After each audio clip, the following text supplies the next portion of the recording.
Okay, and awesome. See, this is what happens when you practice your technology up front. I'm going to call that a win for the day. I'm normally bumbling through the technology, and it's usually a much bigger problem. So anyways, this is usability testing for your online and interview presence. We wanted to put together something that is going to provide tips, tricks, and advice from the industry to help you through your job search. Over the last 2 years, just everything increasing in terms of virtual interviewing, virtual job hunting, taking some of that in-person feel out of the search, I know has been, a challenge for a lot of people. And so I've been doing this a long time, so I wanted to be able to compile, everything that I've learned throughout that decade or so and put it together for you guys to learn from, and then also invite some other experts from the industry to be able to provide their insight. So, okay, figure out how to click this forward. There we go. So I would like to thank Scott, Matthias, and Laura for joining us, and my colleague, Kristen Samarco. She's going to be monitoring the chat for us. So I want to make this as interactive as possible. The last time we did something like this was almost 3 years ago. We did a Pitch Perfect event, and we all got to get together in person and have some cocktails and mingle. And so this is going to look a little different this time, but I want to make sure that everybody is getting some value out of this. So please use your comments. Kristen will jump in with questions if she sees anything come through in the chat. And then to our panelists, if there's anything that you'd like to add as we go through this, please don't hesitate to chime in. I do have some planned spaces, and I gave you guys some pre-questions that we're going to be going over. But again, feel free to jump in. So some of the main things that we're going to cover today is just your overall online presence, what that is, some of the major platforms, and how do you start going through that and making sure that you've got the most usability for the people that are going to be looking to find you and then viewing the information that you're presenting.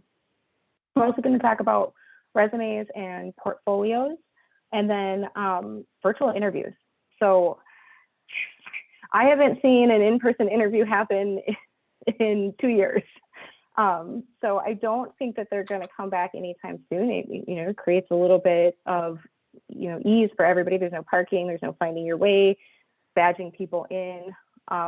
So it's going to be a little while before we see them come back as the standard of doing business. So I want to make sure that everybody is armed with some really good advice for putting your best foot forward.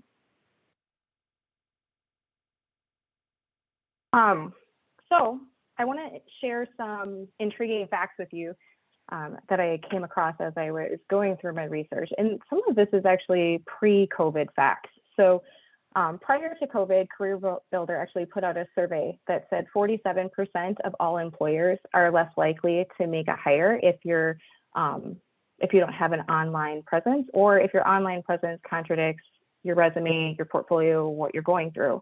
So that's really something to keep in mind. I think over the last 5 or so years, we've been seeing a trend where hiring managers will go to LinkedIn. They will do that research on that person before the interview comes around, and they'll make decisions accordingly. So having a portfolio set, or a presence set up that aligns with where you're looking to go is going to be really important. 72% of recruiters vet applicants through LinkedIn. I would almost say that 28% that doesn't do it, they've probably been in the business for about 3 weeks, and they're probably going to be about 3 weeks longer until they go into something else. Everybody is looking at your LinkedIn profile as a vetting tool.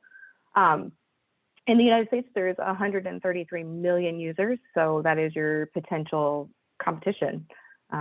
So it's really important to make sure that you're staying ahead of the curve and on your A game. And then even if you're not looking for a new job, having a LinkedIn profile that's set up to express who you are and what you might potentially be interested in is a really good tool to let your dream job come to you. So I'm a firm believer that, even if you're as happy as a clam in the role that you're in, you might find something even better if you've got a profile set up. So. And then on average, there's about 15 million open positions on LinkedIn. So it's a really good source to use to find open roles and connect with people that may be hiring. So with that being said, there's a lot of facts, there's a lot of data that says, hey, you really need to have a really good LinkedIn profile. You really need to have a good resume. Anywhere else that you're posting online, Career Builder, Dice, Zip, Ladders, Indeed, you want to make sure that that profile is doing work for you. So how do you do that? Well, you guys are UX and usability experts, so I'm going to kind of tie it back to what you do on a daily basis and create a checklist that's going to help you look at your profile like you would a project with a client. The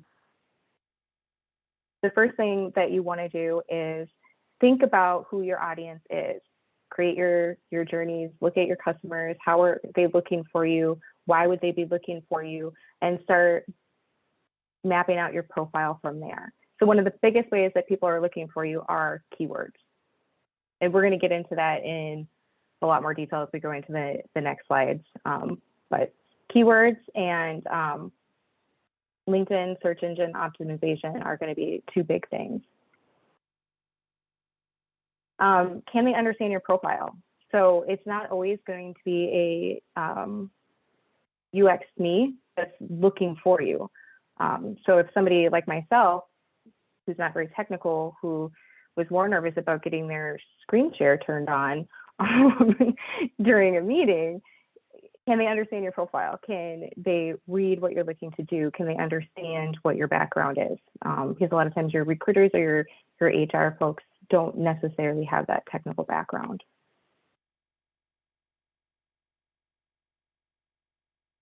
And then is the information that you're presenting in your profile persuading them to take an action, to take that next step, to pick up the phone and call you, or hit that message button, or LinkedIn with you and become network connections. So you want to make sure that you're conveying a desire for that next step. And actually, open to work, LinkedIn's kind of helping you guys do that for you. So, but even if you're not looking and you want that dream job to just come to you, you want to make sure that there is a call to action included. You can include your contact details where appropriate. I know recruiters can be quite annoying, so you maybe don't want to include your cell phone number, but maybe at least an email that you use for job searching that they can contact you at. Any questions so far? None so far. All right. All right. If you guys let me just keep talking and rambling on, this is going to be a 15-minute presentation. All right. So the one thing that I will say about this checklist too is everything that we go through, it's not just your LinkedIn profile. When you start writing your resume, I'm going to pull the checklist back up and reiterate some of the same things. So you make sure you're keeping this slide in the back of your mind because it pertains to everything that we're gonna talk about. Nicole, Jason brought up a really good point that I wanted to bring up. Working in e-commerce, this hits close to home, treating your profile with a usability lens, just like you would for a product. I think that's a great comment, and I wanted to bring it to everyone's attention.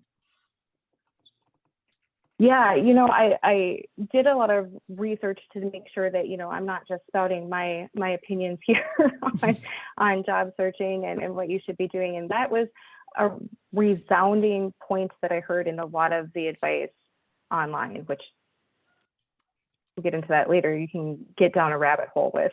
And we do have a question. How do you learn what keywords recruiters look for? That's a really good question. And I'm actually going to give you guys some tools to go through the keywords. But what I would say overall is think about the types of roles that you're looking for and do research on the tools that support that. So, you know, Figma, Sketch, Balsamic, Adobe tools. What are you most comfortable with now? Where do you need to skill up? And what are the companies that you would like to work for? What are their open positions saying? So that's what I would focus on for keywords. And then job titles. So we're going to get into this in a little bit more detail as well, but job titles are going to be a big part of your keywords. We have another question.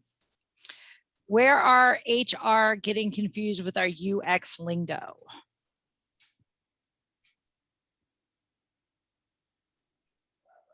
Well, so any type of lingo that you're using, you want to make sure that you're being descriptive, right? Have you ever talked to a friend that's in a different industry and then they start talking in acronyms and then they're like, you know, CSS, Java. I mean, you should know what those are as an HR person, but I just had a meeting on Tuesday morning with a new HR. She was thrown into the technology side and she's never worked technology. So you don't know necessarily what level person is going to be reviewing your profile. But what you do know is that HR is definitely a function that would certainly be looking for your profile from time to time. Does that provide clarification? Ju, if you want. Yeah, go ahead, Laura. Jump in.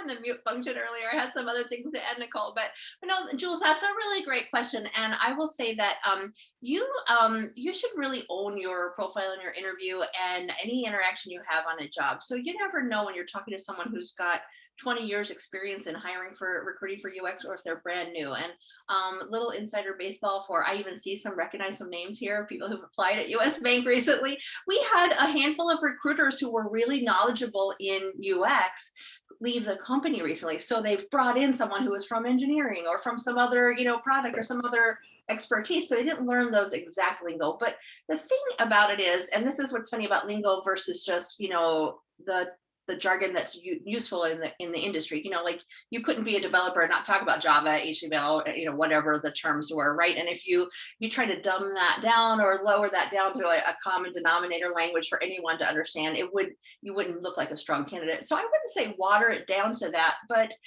have enough. I think there's probably plenty of good examples that will show enough of very standard language. Make sure you update it. Some of you are new to the industry, but some folks, like their Figma is really breaking down a lot of the things where Sketch and InVision, Adobe, those look a little older to us. So always refreshing it, always making sure that you've got the top of the, industry leading software tools. I think what you have here is there's other things we look at on your profile that don't have to do with the words, like errors. Spelling errors for me are kind of a thing, like, well, what other details would you miss? Are you not detail oriented enough to look at that? So there's little things in the way you communicate, the concise, a lot of those things that recruiters are looking for that isn't representative just of lingo. And so, yeah, I think it looks like somebody just put some that a boot camp recently gave. I just was looking at the questions, some exact job titles and keywords. And I think that's really important to look for articles like that. I think this group can probably share resources like that. And Nicole, you probably got that in your slides. But so some of those things are really important, but it's really about using the lingo when you get to the manager, when you finally get through to that UX manager, and then knowing that if you're feeling that recruiter isn't getting you or you're not knocking doors, maybe just say, hey, how long have you been recruiting in UX? It's not going to hurt their feelings that you asked. I think it's going to make you look like a pretty good candidate. And so then when I'm talking to, like you were saying, when I'm talking to my grandma, I don't say I'm a user experience designer, but I tell her I design software on apps, like on your phone. I use dumb down lingo. Well, there's a place in between those two, extremes. It's not grandma. The recruiter's not going to be grandma. But if you're getting with somebody and you're feeling they're really not experienced in UX, so when you talk about I'm more of a visual designer than an interaction designer, like when you talk to me, I know what that means. There's a spectrum of where we are, and you're on this part of the spectrum. Recruiter might not know that, but that's their job to know that. So if they're recruiting for UX jobs, you're only going to help them and every other candidate if you kind of sense that they're a little not following, and maybe even lean in and just say, just be persuasive. See if they'll send your resume along anyway to the HM if it doesn't seem like they are. See, I just use legal hiring manager. If they aren't, grabbing it. Does anyone else of my peers here on the panel think, it's anything else? Sorry, I feel like I'm dominating, but yeah. What some of my experience at the Federal Reserve Bank of Minneapolis was there is a gate gatekeeper of HR, and they were looking bullet point by bullet point of the job description to your resume. So one of the things that was happening, and I didn't know this until I asked my HR partner, was they were automatically filtering people that didn't have a word for word resume match for their description. So as an example, everybody who didn't have software development lifecycle spelled out in their resume was automatically excluded. And I was like, oh, that's wild to me. And then I was like, can you just send me all the resumes so I can take a look at it? And because they were sourcing for cash customer service folks, call center folks, law enforcement, all this wild kind of variety of stuff. Like, they were overworked, they were overburdened. It wasn't like on them to really go through the process. I mean, you could argue that was their role, but they're just kind of trying to do their job. And I was like, hey, like, me as a hiring manager, I had to kind of go out and be like, hey, like, if you see SDLC or Agile or any of these other terms, like, make sure that you kind of send it over. But then I kind of did some more digging, and within like the federal government space, there's like very specific ways that you can write your resume so that you can get past those kind of first layers. And it means that your resumes end up being like super verbose, super long. Like, my government federal resume is like 4 pages long, which is kind of wild to me. But I'll say, like, if they mention using Sketch, I'll be like, oh, I'm also familiar with Figma.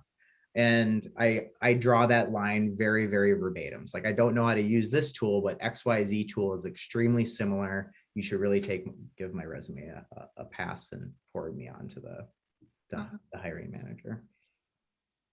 It's so interesting that you said that. And I think, Matthias, do you also do this? Like, I look at the resume, but I know that it got filtered through the software that you applied for. So it doesn't have the design. You probably spent hours on the design of a resume and it looks like a Word doc to me. But what I will always do, and a lot of hiring managers will do this, will go the extra mile to go to your portfolio link, to go to your LinkedIn profile and try to get a sense of you beyond just that resume. So if you are like bound by this, you have to have this 4-page verbose resume.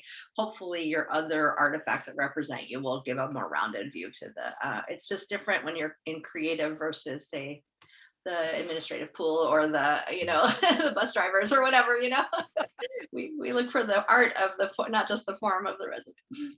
Well, and I know like, definitely, like, I'll definitely go that extra mile and like look at the resumes. I love looking at portfolios. It's just like interesting to see everybody's flavor. And I noticed this on somebody's resume a couple of years ago. They had like links to specific case studies like in their descriptions of the roles. And I clicked on it and I noticed that it had like a tracking link on it. So I was like, oh, they're putting tracking links in their resume so that they know that I've opened up their link from their resume and they could follow up with me specifically. And then I started doing that myself. I was like, that is so clever. So like, even when they need to be yeah, it's like wild. So like, when you see those clever things, like, how can you steal them for yourself and make your own resume and your own portfolio better? Like, you're surrounded by brilliant people. Just like, take it and lift everybody up because of it. I love it. We do have another question. So before we move on, can you give an example of the CTA that you might use? Hire me. the CTA. Is that, let's see, Tina. Call to action. On your resume or on your LinkedIn? What did you mean? The call to action. Call to action. Right. See, I'm not good with acronyms. See, that's UX lingo. But can a call to action with the candidate or the question asker what they meant? CTA where? On your portfolio or on your website, or what did you mean? So on the LinkedIn profile, I gave advice to put content in there that drives the reader to action, the call to action. So on LinkedIn was what she was referencing. Tame the UX lingo. Thanks, guys. So the call to action needs to be what you're comfortable with. If you're actively searching, I would recommend putting a link to your profile and contact details. if you're not actively searching, recruiters can be annoying, right? So you may want to say something like, feel free to connect in with me for networking, or something to that effect, or just put a link to your profile. But if you're actively searching, you want to make sure that that person can get a hold of you within reason. You know, again, there's a lot of recruiters out there. You know, there's over 2,500 of us in the Twin Cities alone, and now searches are national. So you could get a lot of people giving you a call. So maybe set up a job search email so that you can filter some of that, and it's not always coming to your cell phone and distracting you from your day-to-day. It really depends on what you're comfortable with, but in your summary, put it there of how you would like to be contacted, how or even that you want to be contacted. That makes sense.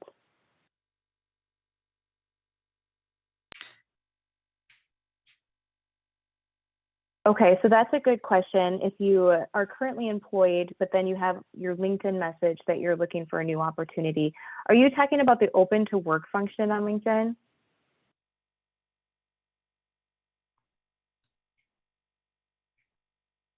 Yes. Okay, so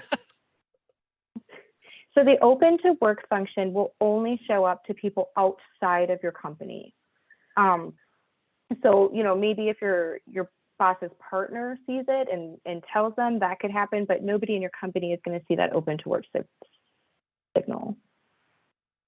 Now, the one that you put on your profile, the little flag, that's different. Everybody can see that, but just designating that you're open to work on LinkedIn so that you come to the top of a search when a recruiter looks for people that are actively searching, that one will not show up to your company. Sorry, I should be more clear on that.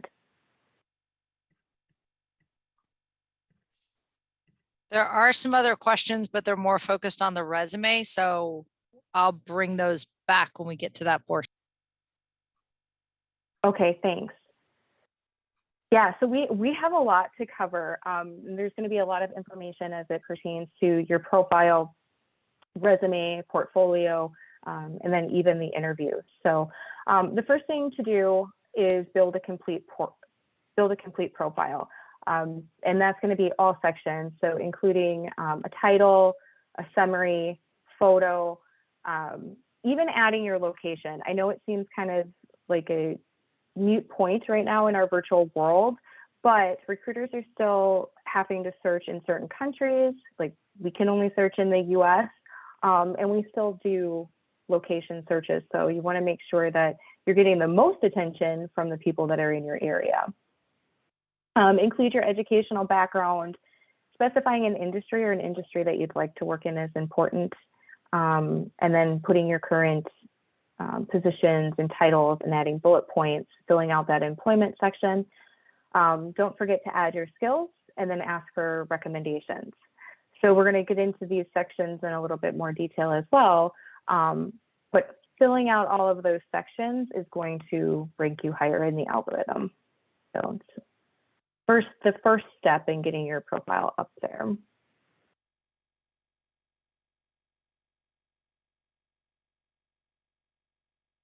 All right, we have a couple of questions. Yep. One is, will it work against you if you are in the suburbs versus city centers when reporting locations? You know, I haven't really seen it work against anybody. You know, I've never been looking for a Minneapolis-based client and been like, oh, shucks, they're in Lakeville. So you can put a metropolitan center like Minneapolis, St. Paul greater area if you don't want to put your suburban. At US Bank, we're looking for people within an hour of the hiring location, an hour commute, willing to make an hour, actually not willing to make more than that. We're looking for within 1 hour commute. So if someone says I would drive 3 hours, we don't want to put that burden on that, you know, on their work life. 2 hours for us at Excel, but it's the same basic principle, like just either around Denver or Minneapolis. Unfortunately, the location thing actually, Kristen or Nicole, is really important to us because of our nature as a regulated utility. Even if you're working primarily remote, you still have to be in our service territory to be able to work for us. Like, we can't hire someone from California because of the nature of the business. So that location is super important as an example. That's a really good point, Scott. And I do have clients that they're not set up to pay employees in other states. While their team is fully remote, they can't have somebody work from Iowa because they're not set up to pay those employment taxes. So location is still really important, and can certainly funnel you out if you don't have it in there. So putting your best face forward, this is all about your LinkedIn photo. And you guys are more than welcome to go look at my LinkedIn photo. I'm going to call it out. It's not the greatest. And so I go against some of my own advice here, but I only have selfies with my husband. So it's really hard to find a picture of me by myself. But including a professional photo is really going to get you some increased attention. LinkedIn itself says that profiles with photos get 21 times more views and 9 times more connection requests. So that's just, put a photo on there, even if you're nervous about having your face out there like me, or you go through your phone and everything is just not meant for LinkedIn. Try to put some effort in getting a photo out there. It's going to give you a whole lot more attention. Can I provide a statistic? Sorry, Matthias. Let's shout out Suna real quick. Go get your professional headshot with your nice background for like $39. It's like fantastic. It's like, and it's like so local, so close to here. Like, just go do it. So great. And it is a huge difference, to Nicole's point. When I was job searching multiple years ago, I had a regular picture up on LinkedIn. I was contacted almost 60% more once I got a professional photo done. And it was a lot. I went from no responses, no returns, to suddenly everybody thought I was important enough to respond. Even companies I'd previously applied to, and they said no. It is a huge difference. Yep, I definitely agree. So some of the things you do want to do with your LinkedIn profile, make it about 60% your face, you, and then smile. Go in and connect with me. I'm not smiling, and it's not to my favor. So make sure that your photo is of you smiling, professional background, and put your best face forward. Avoid selfies or unprofessional settings, and then using photos with other people. So any questions on that? I feel like it's straightforward. Just gotta go see Suna and do it. All right, awesome. All right, so I know we had some questions about titles and what to put in your title. So this is where we're gonna go over some of that information. I hate to say it, but recruiters are busy. So, even HR, anybody that's looking for your profile is busy. One of the hardest things to do is hire the right people into your roles, and sourcing those people, it takes a lot of time. So you're going to want to do it as fast as you can. And your title is going to be the first thing that people see and the first thing that people are reading. So you want to make sure that it gives a really good 120 character snapshot of the types of roles you're looking for and who you are. This is also another example of where I don't take my own advice. My title is my job title and the company that I work at. So, it's definitely something that you can use to your advantage so that people aren't just passing you over. So make sure that you're touting your title. One of the things that you definitely want to do is, if your title is, like, let's say UX designer, there's other ways to say UX designer. Or if you're more focused on research, but your title is UX design and you want to be in roles that are more focused on research. So think about that. Think about the titles that you want and create that list and incorporate those into that title space.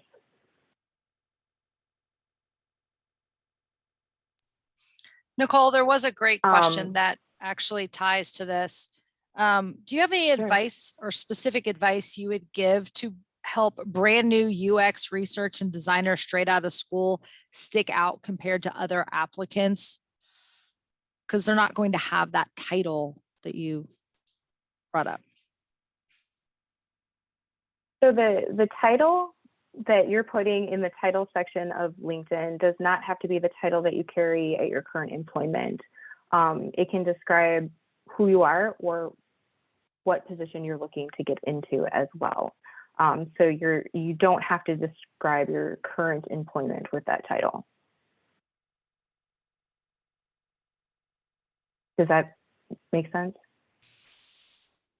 I say yes. Yeah, I think sometimes people are a little nervous to put something that they haven't had as their job title, but really like guru, whoever has that their title, right? But this example that you have there, it's up to you to, really brand yourself in a way. Yeah. And this chat too about photographers. What's in this slide? Yeah, and what's in this slide is an example of something that's going to have more keywords than just one title in there. But if you're coming out of Prime Academy, you can certainly take that guru word out, move it to the front and say aspiring. You can move it to the front and say, passionate or new user experience designer. You can put that in there, but it just adds a few more keywords and it gives people a little bit more about you. And you want to make sure it's specific to the roles that you're looking for specifically. Some of the things that I would say to avoid is just using that default. Don't copy my LinkedIn profile and use your current title and your employer. Avoid using unemployed at unemployed. We've seen that before too. That really doesn't give the reader anything to go off of or any desire to read farther down in your profile. And then trying not to repeat the same words twice. So if you're gonna put UX designer, UX researcher, you want to try to say UX in a couple of different ways, like user experience and UX. That way you open up the ability for people to find you. So what if a recruiter puts user experience in instead of UX, right? That would kind of be a rookie mistake, but it happens. And so you want to make sure that you are discoverable no matter how user experience is expressed, whether it's user experience spelled out or UX, because they may not have as robust of a searching function. So you want to be able to come to the front. You've got 120 characters to do that. So you don't have to limit yourself to just one title.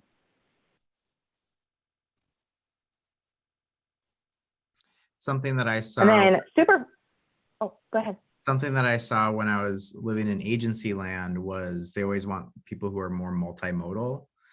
If you're like a UX professional who has a background in photography or videography, right?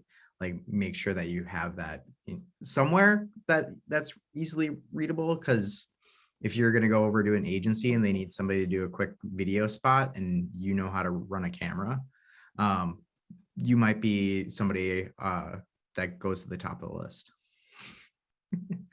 Or like some of my first roles were because I had a background in 3D modeling design, and they needed somebody who could do a little bit of data entry and also be able to manipulate like 3D models in Maya, which is just like a unique thing in my background that that made me unique. So, and that's kind of what got me in that first role. Yeah, I agree. Want to share a fun fact. This is from LinkedIn as well, but 3 people are hired off of LinkedIn every minute. I think that's a lot. The next section is your summary. I think it's arguable, but I would say this is going to be your most important section. Once somebody clicks into your profile, it's going to be the first thing that they see. You have a whole lot more space to share details about yourself, and it gives you more freedom outside of just what you're doing under your employment. So this is another place where you can differentiate. You can talk about your career path. You can get into some of the things that brought you to UX or set you apart from others. Some of the questions that you might want to answer in that summary is what sets you apart from other people, why you love your work, what have you achieved, and how did you go about getting those results? and a little bit about your career goals. Another thing that's really important to consider within your summary page is that if you have 5 keywords, so that's either tools or titles, you're 33 times more likely to get contacted by using 5 keywords. So just a little way to game the system and get more views. Nicole, can I speak to the summary real quick as a hiring manager? Because I think this is actually really important to me. Like, obviously, for recruiters, I know you want that title that's really going to pop out at you. But like, my order of operations when I have someone who appears to be a good candidate is you'll look at the portfolio first. Like, I won't even really look at the resume that closely. It's the portfolio that I'm going to look at, and then I go to LinkedIn and I scan the summary. Right, I kind of look at like how you describe yourself. Right. So for me as a hiring manager, that's a big one, actually. Like, who do you think you are? Not like who do you think you are, but like how do you describe yourself? Like, what makes you tick in this space? And that's a really good place to do that, to let me know like who you are, right? Beyond what your work shows you. But like, so I wouldn't pay short shrift to the summary section. I think that's actually kind of important for telling the story of you, the person, and the job seeker. For someone like me who doesn't know you until I interview you. Yeah, that's a really good point. And you're going to see some statistics farther along in the presentation that your profile, your resume, any of that really only gets about 6 seconds of view time. And you can make such an impact in that summary statement more so than you can by, putting more detail on the employment side of things. So I would definitely leverage that to your advantage. And then one thing that I didn't mention before I skipped slides is put your UX skills to work in this space. Do some A/B testing on summaries. Get your friends to read 300 words about you and tell you which ones are having more of an impact. Have them put input into it. So, and you can change it as you go. I'm going to have some advice about how to continually optimize and continually look at your profile as we get through the next couple of slides too. So lots of information to digest on your profile. There's definitely titles, keywords, photos, portfolios. What all do you put in your profile? So to give you guys an example, I did some searching in a different market so that we're not pulling anybody up that's in our network. If you guys know Elena, please send her a thank you message, as I did grab her profile out of LinkedIn. But she has a really good setup. She's following a lot of really good best practices, and she came up number 3 in my search. So all I did was a simple location search. I looked for a UX designer. And so she came up as number 3, and there's some reasons for that. So she's got a complete profile built out. She uses some additional titles in her title section. She has a well thought out summary. She opens her summary with a pretty powerful statement that explains who she is as it pertains to UX. She's including her portfolio. It's not a hot link, so you do have to type it in to your search bar, but it is included. A hot link is better if you're able to do it, because any steps of work that you eliminate for the viewer is going to be better. And then she's got her 5 skills listed along with 5 different tools that she's got. So again, simple search, UX designer, California is the location. So, that encompasses a broad amount of people, and she came up number 3. So I didn't have to switch pages, didn't have to scroll or search to find her. And she comes out of a boot camp called General Assembly. So it's a really good way to become visible, is having the profile put together and doing some search engine optimization tricks within it. I will also say, do you mind going back to her just for half a second? To the Yeah. slide. I know you have a lot of content to cover, but if you all really read through this, if everyone is impressed like I was, if you read through the second paragraph in the about, she's new. I utilize my 5 years of customer experience and background in communications into the field of UX. She sold me. I was ready to say, this is someone I want to hire, right? Just looking at it, right? And then General Assembly, I'm from California originally, so I knew that was kind of like Prime Academy here. But I thought, well, this person's been in the business for a while. That must be a prior thing. And it really does. It looks like she's a student just out of an academy once I started reading more. But you wouldn't know that from this profile. This looks like somebody, to me, really, that's probably got 3 to 5 years experience. So that's kind of that she didn't hide it, but she buried the lead a little bit, that she's, doesn't have a lot of years of experience in UX, but it still feels really professional. So just my feedback on how you're praising this. I would put this person into an interview panel right away.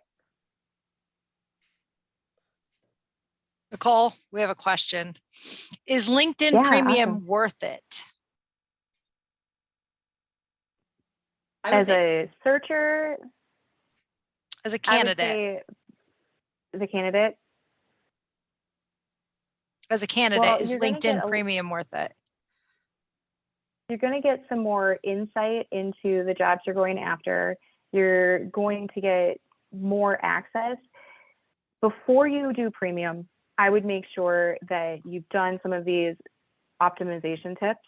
And actually, we're on the measure your results page right now. I'd take a baseline before you do any of this, and then watch how some of these changes help you become discoverable.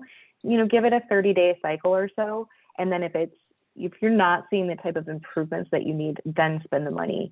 I'm a big fan of doing the stuff that doesn't cost any money first and letting that work for you. I feel the same way about resume writers, career coaches, things like that. If you're not getting some of the basic tips and tricks down, don't spend any money until you've done that.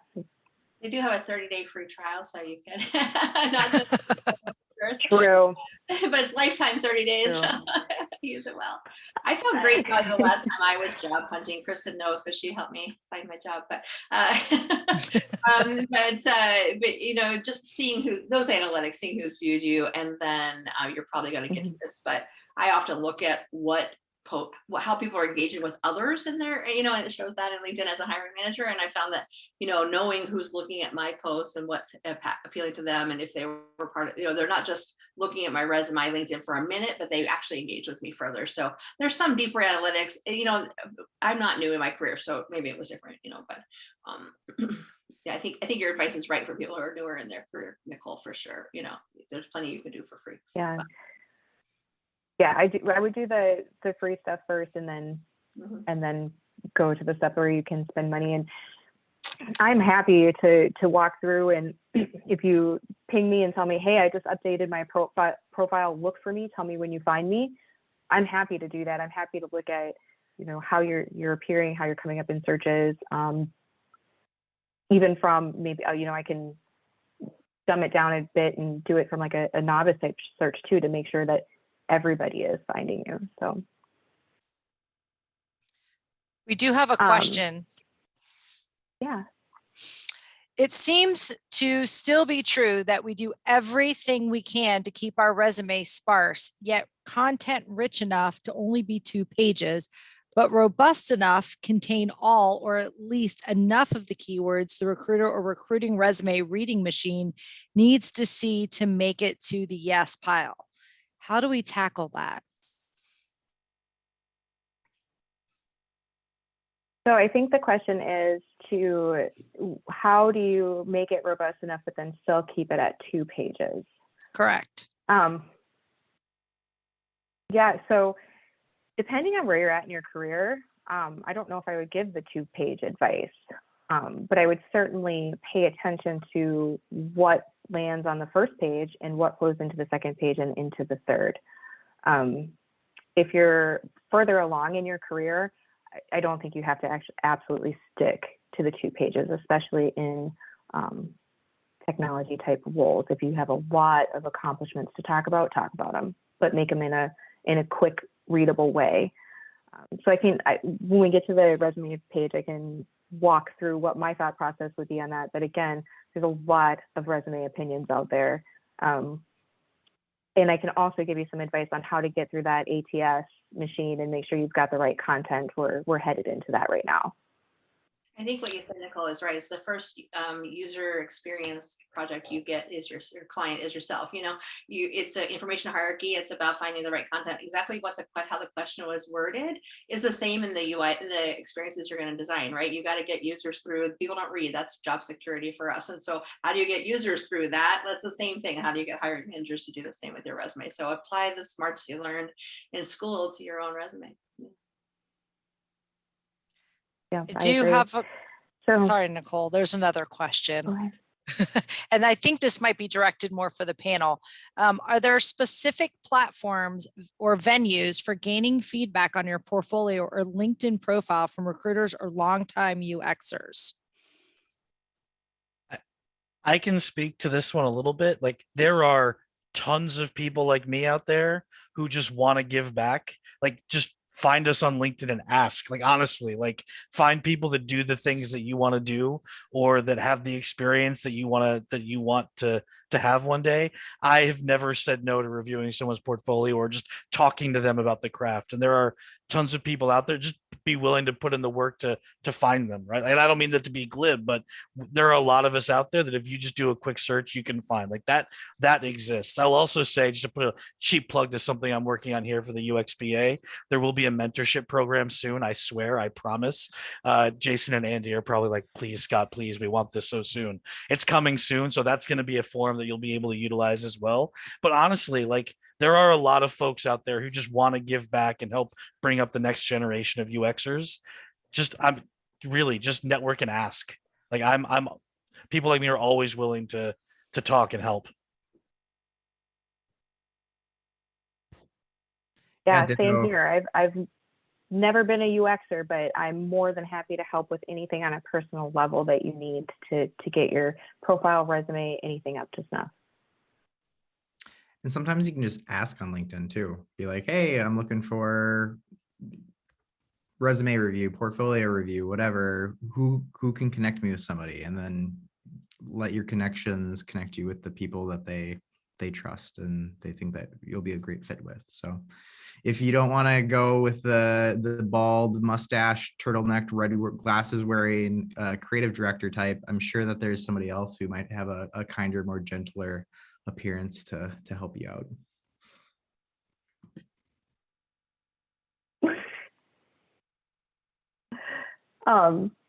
And on top of that, I have a general tool listed here. Jobscan.com can help you with keywords, what to put in your profiles and what to put in your resumes. If you have a job description that you're looking to go after, it will take that, apply some, I think they call it AI and machine learning these days, apply that on top and give you some keywords and information to put in your resume.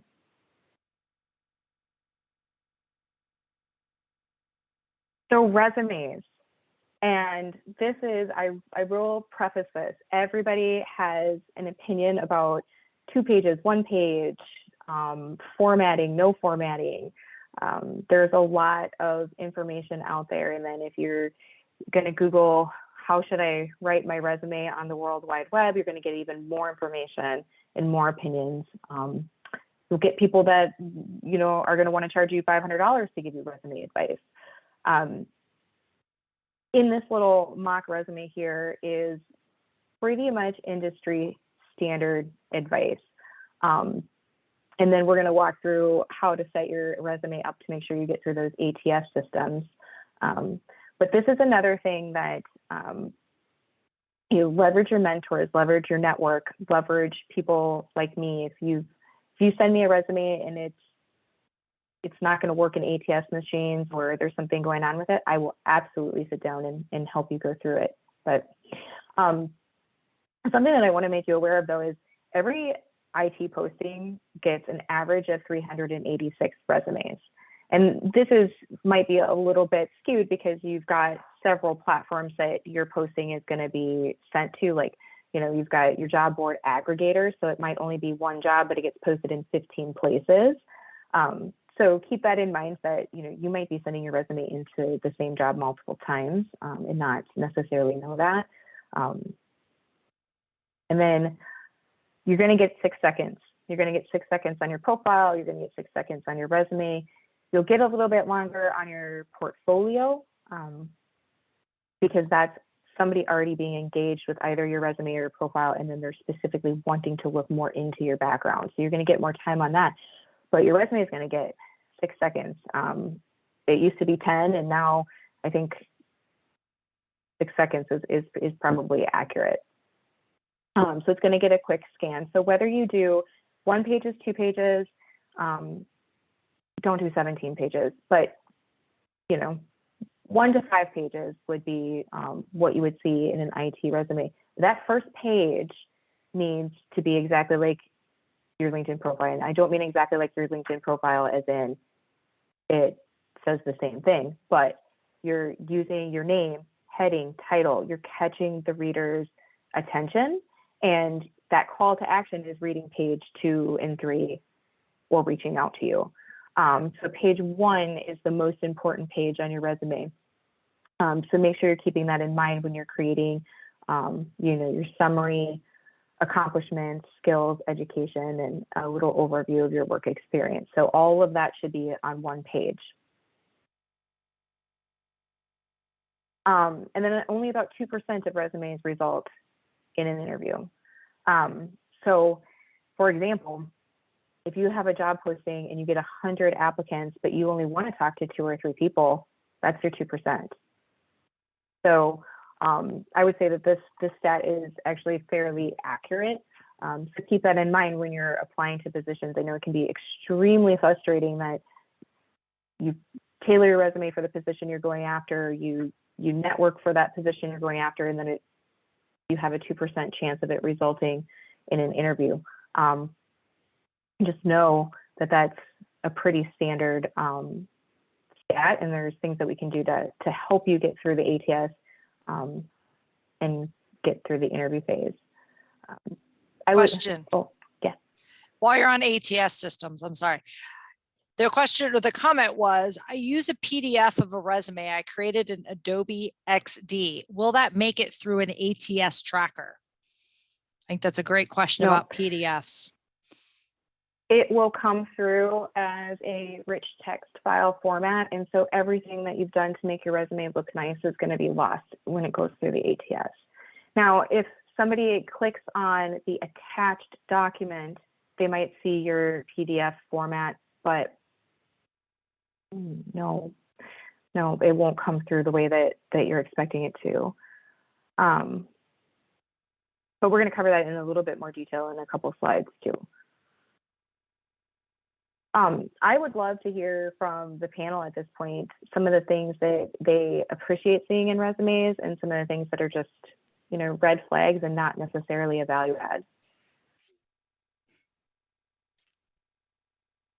So I may be the black sheep of the group. I've never cared how long a resume is if it's telling a good story.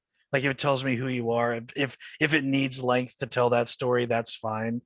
As long as like the content in there is relevant, right? If it tells me about who you are as a designer, researcher, accessibility analyst, whatever role I'm hiring for. I think I had my resume's 3 pages long. I think I got advice long ago to not worry about length, so I stopped worrying about it. Good or bad, that's the advice that I took. So I've never shied away from that. But at the end of the day, like you're applying in theory for a job in the UX space, right? Or as a UX UI designer, researcher, whatever. If I get a resume that looks like it's just the most generic word template, or that you didn't put any care in actually trying to make it look good the way that we would make one of our mobile applications or an experience that we're designing look good, that's a red flag to me, right? If you want to be a designer, but there are no design principles in your resume itself, probably not great, right? I think it may have been Laura who mentioned before that when she sees like typos in a profile, that's a red flag. Particularly for roles that really require that attention to detail. It is, whether that's right or wrong, that is a red flag, that we can't remove that bias that we have towards that, right? So that's a red flag to me. But like, those are the two big ones, I think, right? We are designers by trade. I don't need it to be like the most elegant looking resume I've ever seen in my life, but at least show me that like you understand core design principles when you're sending me, your page or 2-page Word document or PDF. I mean, those are like just real basics for me, right? But again, I know other people, like, that's a tough one. Every hiring manager like looks for different things in a resume. It's in 15 years of managing people, this is one thing that no one ever agrees on. I have a little bit of accessibility in my background. So every once in a while I'll be hiring for an accessibility role, and then I'll have to fire up the screen reader and then have JAWS or NVDA chirp at me for a while. And it is always funny, all of the like titles that are like embedded in the document, because like there's somebody in the audience who I don't want to call you out because you'll just get mad at me. But there was just like second version, the worst fucking last resume in the world. And I was just like, oops. But like, they renamed it like in the file name, but like the file name in like the meta header wasn't changed. And I was like, oh, you don't want that to go in. So like resave it out so that it doesn't have that in the embedded metadata. So it's just like, you have to kind of, if you're an information architect, make sure that the IA of your resume is great. If you're a visual designer, SOL, like, sucks that the machines have taken over. If you're an accessibility person, make sure that you're not using table layouts that break your resume, and like craft it to the role that you're designing for. And I would say even, just generally, I'm always looking for a Q-shaped person, right? Broad and deep, but that breadth is that, or some people always are looking for a unicorn or a hybrid. So like, you're looking for a visual designer who has accessibility background. You're looking for someone who's got some research as well as this or that, content strategy and design. And not that you need to know all the things, but you're going to work with those people or those disciplines, whether you're in a large team that has it very siloed or you're somebody who's going to wear many hats. So I would say even, just to augment what you said, Matthias, I think it's like, I'm going to look for accessibility, and I would just put a plug out there, just like the headshots, that if you haven't taken any courses on accessibility, take some. They're out there. They're not expensive. They're free, could even be free. And just make sure that you. So I'm always looking for that now. I think that's just like is baked in as much with user experience as attention to detail and lack of typos. Like, we want our experiences to be usable by all. And so, contrast, color contrast, font size, in addition to ARIA tags and the things that you were mentioning. But it's all important. I think I don't want to overwhelm everyone and put a bunch of stuff in this, but I would say if there's a typo on a content strategist resume, that's pretty glaring, right? And maybe not so much on a designer, but again, like I said, it speaks to attention to detail or those kind of things. So I think it's all related. It's your best foot you're putting forward. So you wanted to hit all those. Don't just put one out there to get it out there. Like, really make sure it's, you've done your debugging, your QA work on that resume. I agree. And this is just some information on resumes that have been brought to the interview phase and some of the things that they all had in common. So this was thousands and thousands and thousands of resumes analyzed from Career Builder. So I'm not going to spend too much time on this slide because it's just all data, and data's not what we're here for. But it gives you an idea of some of the most successful approaches, so that you know where to start, versus like, maybe where not to spend as much time. I like that, Scott. You're always here for data. I shouldn't say that about data. It's running the world now. But I really want to get to the ATS usability, because I think that there's been a lot of questions going on in the chat. Joey brought up a good point that you can test how it's going to turn out in Notepad. That's absolutely right. But a lot of times your ATS is the bottleneck, for sure.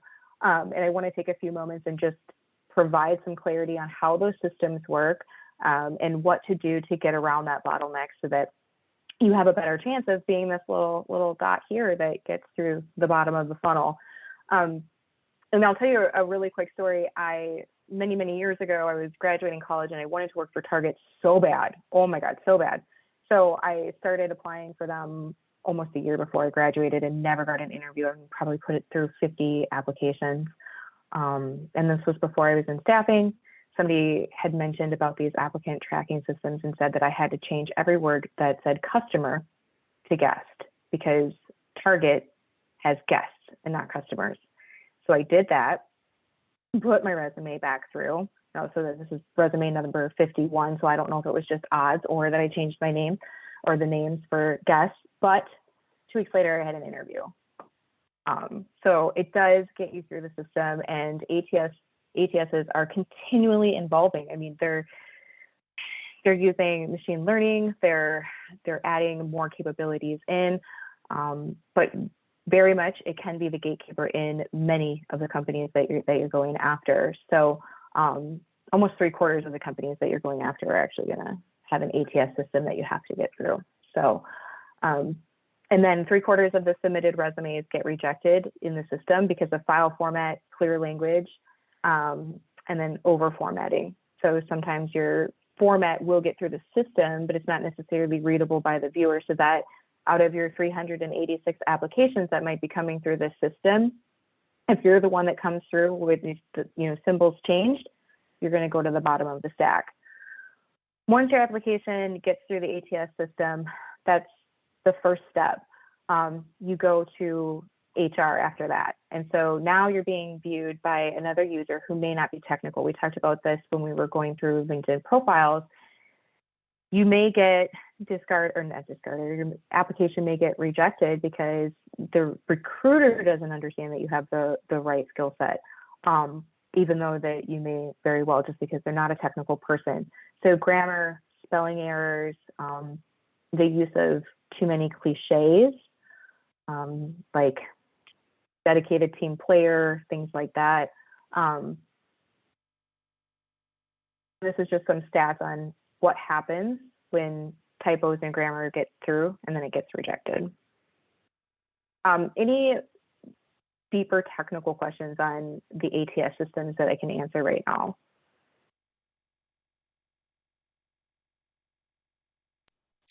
Don't see any. Okay, I just see a lot of comments about Matthias's F-bomb. Oops. Just on the side, I love it. Oh, go ahead. We can talk about the F-bomb. Go for it. I was going to say that I had a surprise for the person who dropped the first cuss word, but I don't have anything prepared. Love prizes. That's what I go for. Love prizes. As a hiring manager who's held hostage by an ATS a lot, I know exactly what she's saying here is true, that like recruiters can reject, the system can reject. Like I see so very few applicants that actually come through, after it goes through all of this filter, because we have a whole system going because we're such a big company. But I love all of you to clean it up so that you get through here, get through to me faster. I want to see your resumes. Yeah. Yeah. I'm sure you the can. resumes that you see, I'm sure the resumes that you see look very similar. The formatting is similar, keywords are similar, because the system is set up to only show you those profiles. And to be honest with you, I don't know if it's going to go take us totally off track here, but I just wanted to say, I don't like it. Like, to me, I want to see you. So find this way to get through, because I'm looking for diversity in my candidate pool and what I'm looking for. And that's not just I'm not just talking cultural diversity, though I am, but I mean like diversity of experiences, diversity of experience level, how much time you've been on the job, junior to senior, as well as different backgrounds. And I don't want to only find people that just have academic UX or just have this many years in the experience. I'm happy. I have someone who has come from interior design. I have someone who's come from industrial design, and those people work out really well. And so sometimes you know that you would probably do this job well. You went to Prime, or you did whatever it took, to kind of, because you're interested in this field. Well, I want to see that in your resume as well, so that I can talk to you. So even those things we're talking about with the someone asked a question earlier about if I'm just a student, what do I do? Get it so that it's beefed up enough that I'll see you, because I might give you a chance. But if you don't pass it through all of these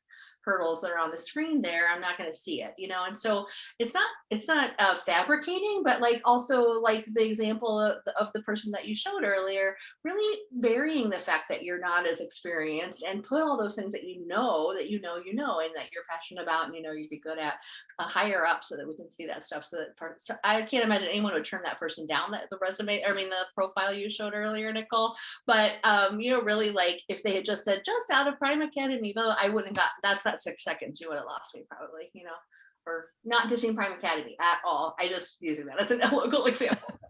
It's all about accentuating the positives and downplaying the negatives, right?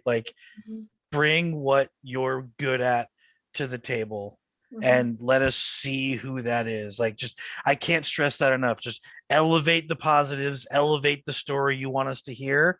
And if the negative or the downside is you don't have a lot of experience, don't talk about that you don't have a lot of experience. Figure out what you're good at and tell us how great you are at that thing you're good at. And another thing is, if you are really getting hung up on the ATS platform, all these companies are giving you these roadmaps to how to communicate with them, right? If I'm going to go apply to US Bank and they say oh, you'll be working on the Shield design system, you can Google UX designer, Shield design system, and you can probably find a couple of folks who work at US Bank who work on the Shield design system, because they do nothing but talk about it. And they just keep talking. They're so proud of it. And as somebody who helped found the Shield design system, I'm do it, love it. So, and just keep going for it. And you'd be hey, I'm really interested in design systems. I'm looking for a job that might be aligned to that. Can you talk me through how you do that at US Bank?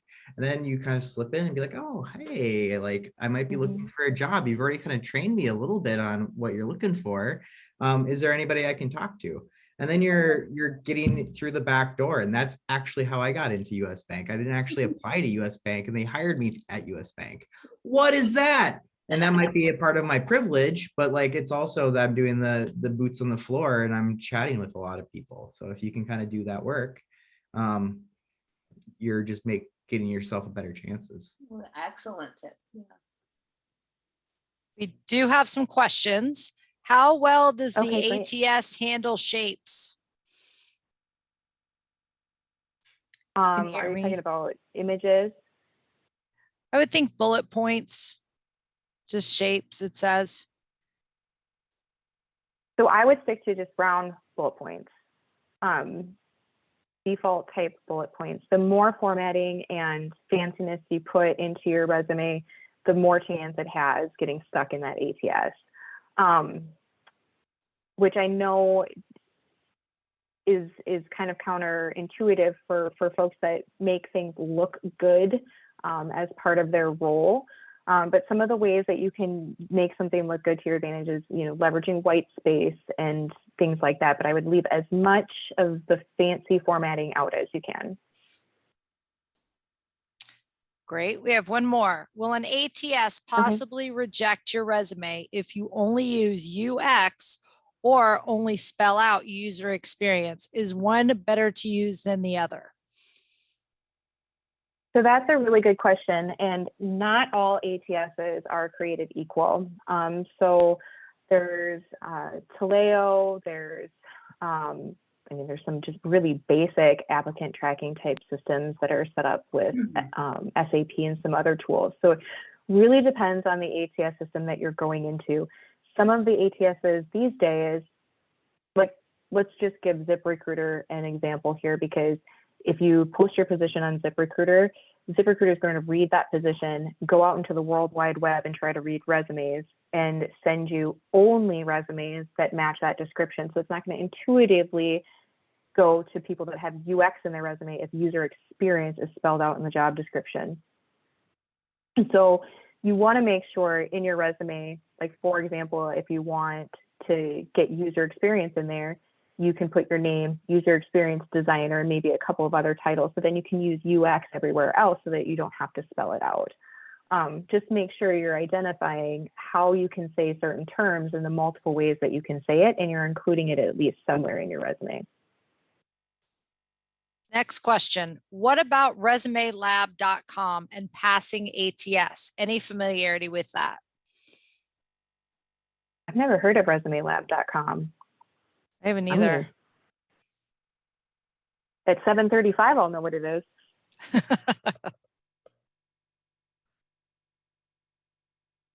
I haven't heard of it. If it's a resume builder or something that you use to make your resume, I wouldn't have very much familiarity with it. So I apologize, I don't know.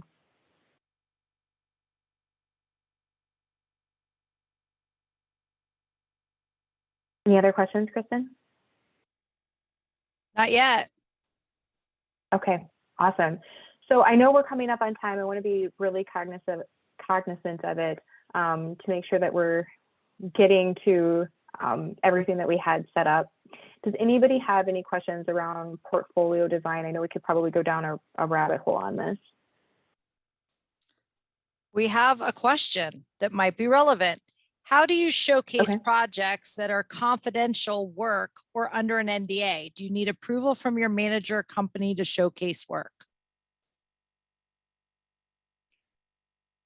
So the amount of time, oh, sorry, go ahead. I was gonna say the amount of time I spent redacting confidential information to make a portfolio work back in the day. I resonate with this a lot. That's how I did it. I did a ton of redaction from like reports and designs I did to remove all of the confidential stuff to make it work, but that doesn't work for everybody. That's one I know we all struggle with. Oh, sorry, I'll let you go, Nicole. I didn't mean to interrupt you, but I would have said the same thing, you know, ask what is confidential and what's not, because you don't want to spend time redacting something that you don't need to. For one, you know, they may say you can take everything, you know, from the process, just not the finished work product.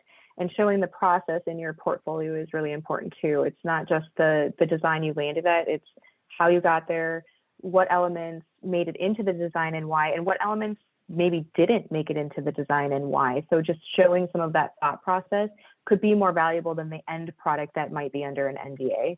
So always ask on what you can use and what would need to be redacted, because you may be able to put a lot of content in there without worrying about it. All right, we have. But I would. Oh, go ahead. I was gonna say we have more questions. Okay, awesome. We have someone saying they're getting emails from recruiters saying, I saw your profile on Indeed and would like to see your application X position. She sent her resume with no traction. Is this where I'm getting in the bottleneck, or is it a good sign that the recruiter is reaching out? I think it's funny that they're reaching out for your resume and then not following up with that. They could be having you put your resume through an ATS system if they're asking for your resume and then not giving you a call. I do know Indeed, I don't use it much. It tends to be kind of like a little bit more of a resume mill. I definitely prefer Dice, Ladders, and LinkedIn a whole lot more, and even Career Builder. But I'm not sure what that situation is.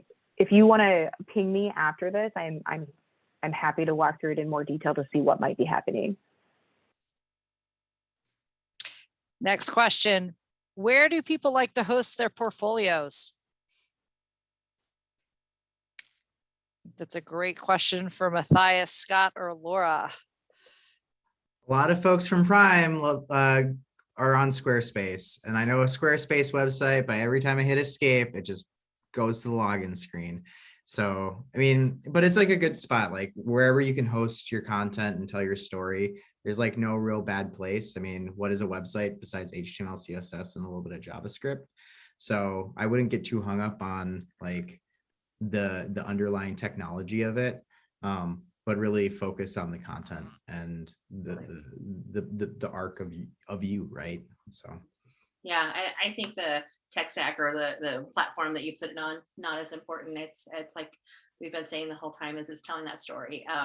I'm often looking for the narrative wrapped around the examples as much as I am for the examples themselves.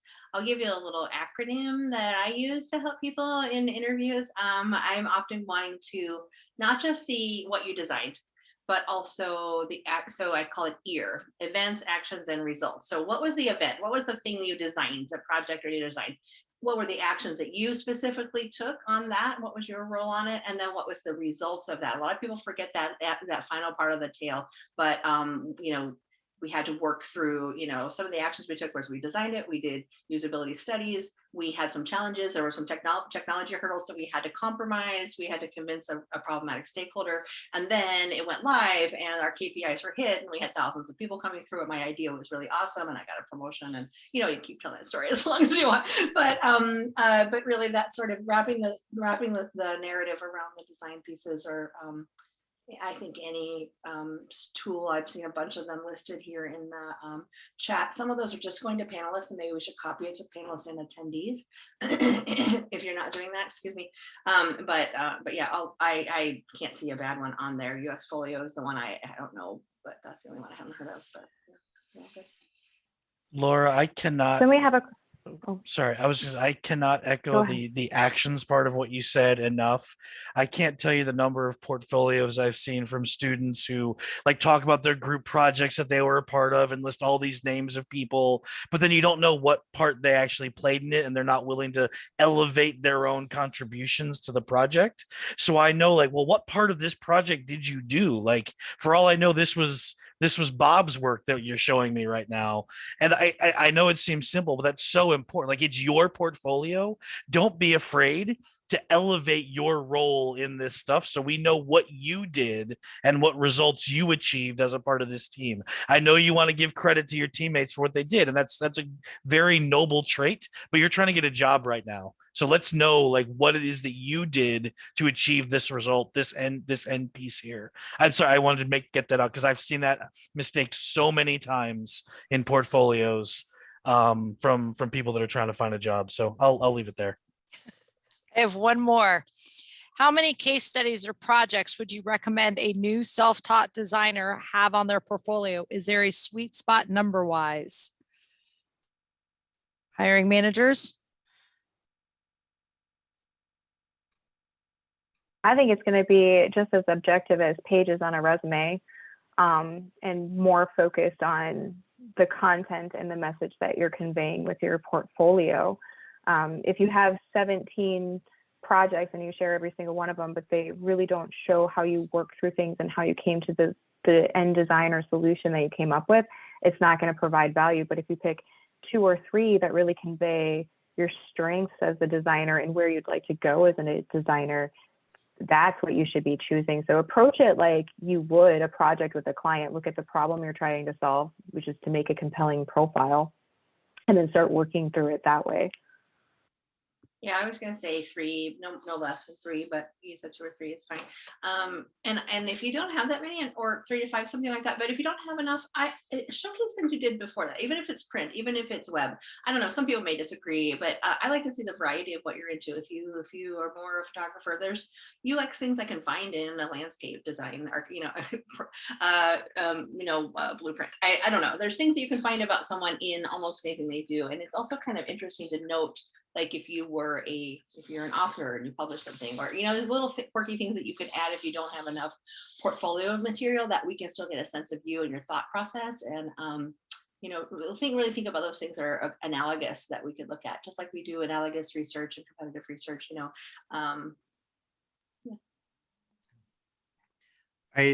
It's like the case studies are one for yourself so that you can go through the process of how you would communicate this with somebody who might be a hiring manager. I had a student ask me hey, I'm in the second or third round, and they're asking me how I work with developers and how do I estimate things with developers. And one of the projects here at Prime is actually sitting with the developer and doing a bunch of rapid sketches and getting point estimations from them. And I'm like, hey, remember when we did this? And then they have that mental model of, oh yeah, I've done this before. So each case study should just be an example of how you work with other people, because you're not designing for yourself, right? You're designing solutions for other people. And like for my own portfolio, I have some case studies that are like heavy information architecture, and that's all I did. And some of them are like weird game stuff. So, and each of them is just like another talking point that you can talk with somebody else about. So. And Nicole, one thing that you and I have run into so many times, please make sure that when you send the link, it actually works.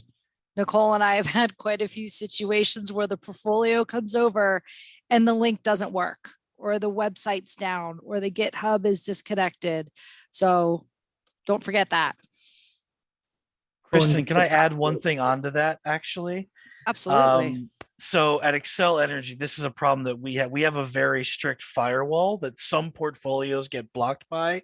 So I end up having to go to my phone to look at your portfolio, and the number of portfolios that are not optimized for mobile is astounding. So maybe look at your portfolio on a mobile device at some point, just to make sure that like someone like me can see it if I go to it. It's something you don't think about, but I run into it. I would say 50% of the portfolios I have to go to on my phone or some other device, because our firewall, when I'm connected to the network at work, blocks it. That is an excellent. That's a great point. Yeah, I love the robust conversation we had today. I'm so sad that I do have to time check. We are nearly at the end of the time that we have. But please do continue a few minutes after, and we can wrap up just in respect of our panelists' time.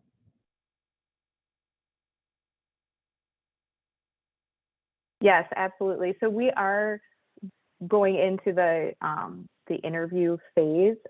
If you guys would like, this is probably one of the largest portions of what we have. There's a lot of information to cover.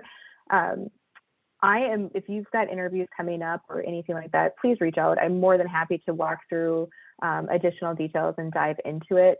But one of the things that I am going to stress on with our limited time, which I think is the most important part of the interview, is the research that you're doing beforehand.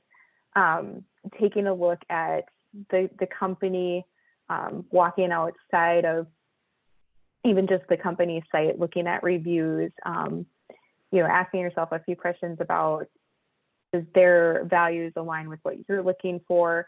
An interview is just as much for you to interview the company as it is for the company to interview you. So as you can see, there's a ton of data even just on this slide alone, but it is going to be one of the most important is to do your due diligence and research up front, so you can use that as your building block to how you plan and prepare for your interview during the interview. And I will go to the next slide because it's the only slide that has dogs on it, and I think everybody needs to see it.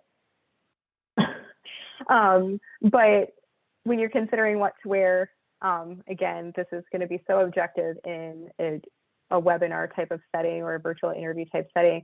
I would look at the company's dress code and go a step above. I mean, it's kind of as simple as that. If the company's dress code is really relaxed, maybe a button-down shirt or something just a little step above that.